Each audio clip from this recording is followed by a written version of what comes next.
முதல்ல இந்த ஆத்மான்னு சொல்றோம், சோல் ஆங்கிலத்தில். இதனுடைய தன்மை என்ன அப்படின்னு பார்க்கிற போது, பகவான் அவன் உத்தம புருஷஸ்து அந்யஹா அப்படின்னு கண்ணன் சொல்றான்.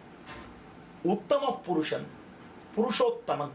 நீங்க சொன்னீங்க, அவன் ஒருத்தன் தான் புருஷன் சொல்றதுக்கு தகுதி படைத்தவன், ஆண் ஆண் மகனாக இருக்கிறான். அப்ப மற்ற ஆத்மாக்கள் எல்லாம் எப்படி இருக்கு அப்படின்னா, ஆத்மாக்கள் எல்லாம் பெண்கள் அப்படின்ற ஒரு நிலையில இருக்கு. அப்ப இந்த உடலாலத்தான் ஆண் பெண்ணுன்ற வேறுபாடு.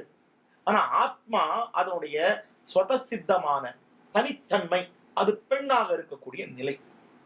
இப்போ இந்த பெண்ணாக இருக்கிற நிலை ஒண்ணும். ரெண்டாவது, வைணவத்தில் ரொம்ப முக்கியமான விஷயம் அந்த பெண்ணுக்கு உரிய கற்பு நெறி.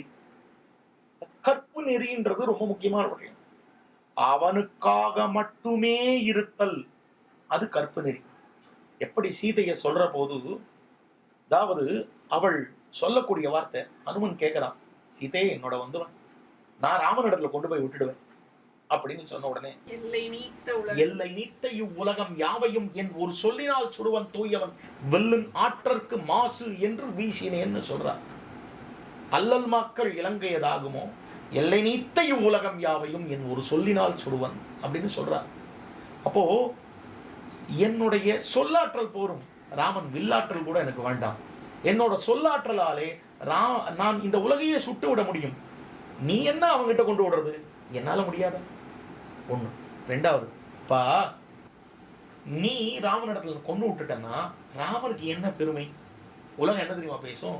ஒரு ராட்சசன் சீதையை சுமந்து கொண்டு வந்து கடலுக்கு அந்த பக்கம் கொண்டு போய் வச்சான். ஒரு குரங்கு இந்த பக்கத்துல அந்த பக்கம் கொண்டு வந்து வச்சது. இவ்வளவுதான் ஆகுமே வழி ராமனுக்கு ஒரு பெருமையும் கிடையாது. இப்ப என்ன வேணும்? ராமன் தன்னுடைய அம்பு கூட்டங்களாலே இந்த இலங்கையை நிறைத்து என்னை காத்து கூட்டி போனால் அல்லவோ என் பெண்மைக்கு அழகு.